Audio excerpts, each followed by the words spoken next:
जनता party के लोकप्रिय प्रत्याशी माननीय श्री राजीव प्रताप रूडी जी, प्रदेश मंत्री श्री जगन्नाथ ठाकुर जी, माननीय विधायक श्री जनक सिंह जी, कृष्ण कुमार सिंह जी, सीएन गुप्ता जी, पूर्व विधायक विजय कुमार सिंह जी, भारतीय जनता पार्टी के जिला के अध्यक्ष श्री रंजीत सिंह जी, माननीय विधायक सुश्री सीएससी सिंह जी, पूर्व मंत्री चंद्रिका राय जी, मुनीश्वर चौधरी जी, विधान पार्षद श्री सचिदानंद राय जी, राणा यशवंत प्रताप सिंह जी, भारतीय जनता पार्टी, जेडीयू और अन्य सहयोगी दलों के हमारे सभी पदाधिकारीगण और उपस्थित मेरे सभी सारण के बहनों और भाइयों, महर्षि दधीची और बाबा हरिनाथ के ये पवित्र धरती पर राहुल रोगन का वंदन नंदन करताने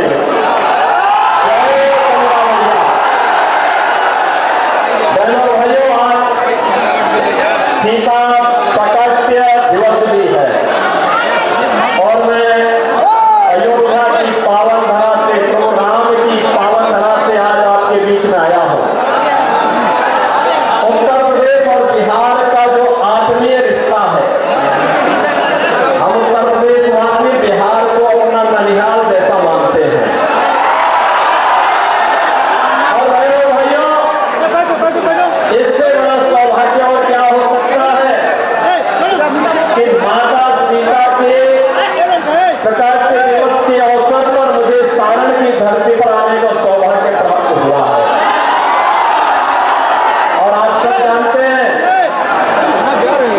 इस समय देश के अंदर लोकसभा चुनाव के 4 चरण संपन्न हो चुके हैं, 3 चरण अभी बाकी है। लेकिन देश में उत्तर, दक्षिण, पूर्व, पश्चिम चारों ओर एक ही स्वर गूंज रहा है, एक ही नारा गूंज रहा है। लोगों के मन में एक ही संकल्प आया है और वह है कि फिर एक बार, फिर एक बार, फिर एक बार और अब की बार, अब की बार। बहनों भाइयों, ये 400 पार की हम बात करते हैं तो विपक्ष के लोग कहते हैं एक कांग्रेस के नेतृत्व का जो इंडी गठबंधन है वह कहता है कि कैसे, तो जनता जनार्दन के मुंह से निकलता है कि जो राम को लाए हैं, जो राम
में पिछले 7 वर्ष में एक भी दंगा नहीं हुआ, कोई दंगा नहीं, कोई कर्फ्यू नहीं, ये सब समाप्त, दंगा भी समाप्त, कर्फ्यू भी समाप्त और वहां पर माफिया भी समाप्त। महोत्सव होते, महोत्सव, दीपोत्सव अयोध्या में, रंगोत्सव मथुरा में, देव दीपावली काशी में, और आपको अयोध्या में, काशी में, विंध्यवासिनी धाम में जाने का अवसर प्राप्त होता होगा। आज आप देखते होंगे जैसे अयोध्या वैसे लग के जैसे त्रेता युग की अयोध्या साक्षात उतर आई हो। भाइयों, ये कांग्रेस और आरजेडी बिहार को फिर से कहां पहुंचाना चाहती है, किसी से छुपा हुआ नहीं है। जब भारत आज डिजिटल युग में जा चुका है, ये बिहार को नाइनटीन युग में ले जा रहे हैं। क्या नाइनटीन युग में ले जाएंगे? क्या ले जाएंगे? क्या? और जो गिरिराज बाबू अभी कह रहे थे, लालू जी क्या कह रहे हैं? भगवान करे वो स्वस्थ रहे, लेकिन मुझे आश्चर्य होता है, वो कहते हैं कि पिछड़ों का सभी आरक्षण मुसलमानों को दे देना चाहिए। ये तो गाली दे रहे हैं जी, संविधान का मखौल उड़ा रहे हैं। बाबा साहब भीमराव अम्बेडकर जिस संविधान के शिल्पी थे, जिस संविधान सभा के अध्यक्ष डॉक्टर राजेंद्र बाबू थे, और संविधान की खिल्ली लालू जी जैसे लोग उड़ाने का काम कर रहे हैं। कहते हैं सभी आरक्षण। बाबा साहब भीमराव अम्बेडकर ने कहा था भारत की संविधान सभा में कि धर्म के आधार पर कभी आरक्षण नहीं हो सकता, क्योंकि धर्म के आधार पर देश का विभाजन हुआ था। कांग्रेस और आरजेडी या धर्म के आधार पर आरक्षण की घोषणा करके देश के विभाजन के आधार रखना चाहते हैं। क्या आप इसको स्वीकार करेंगे? क्या? और दूसरी खतरनाक चाल इनके द्वारा क्या चली जा रही है? वह चली जा रही है, देखो गरीबी तो कांग्रेस से लोग हटा नहीं पाए। कांग्रेस गरीबी हटाने का मॉडल देखना हो तो मोदी मॉडल देखो। भाइयों, 80 करोड़ लोग फ्री में राशन की सुविधा का लाभ प्राप्त कर रहे हैं देश में, 4 वर्ष से लगातार कर रहे हैं। और कांग्रेस और आरजेडी के समय में गरीब भूख से मरता था, दवा के भाव में कम तोड़ता था। आज 80 करोड़ लोग फ्री में राशन, 60 करोड़ लोग आयुष्मान भारत की कार्ड की सुविधा, 12 करोड़ अन्नदाता किसानों को किसान सम्मान निधि, 12 करोड़ घरों में शौचालय का निर्माण, 10 करोड़ घरों में उज्ज्वला योजना का कनेक्शन और 4 करोड़ लोगों को प्रधानमंत्री आवास मिल गया है। और मोदी जी ने घोषणा की है 70 वर्ष से ऊपर के हर एक बुजुर्ग को प्रतिवर्ष 5 लाख रुपए की स्वास्थ्य की सुविधा उपलब्ध करवाएंगे, फ्री में उपलब्ध करवाएंगे। मोदी जी ने यह घोषणा की है कि अगले 5 वर्ष में बाकी बचे हुए सभी पात्र लोगों के लिए एक आवास उपलब्ध करवाएंगे। मोदी जी ने घोषणा की है कि हम आने वाले समय में फ्री बिजली उपलब्ध करवाने के लिए हर घर पे सोलर पैनल लगाएंगे, और उस पैनल से आप बिजली से पैसा भी कमाएंगे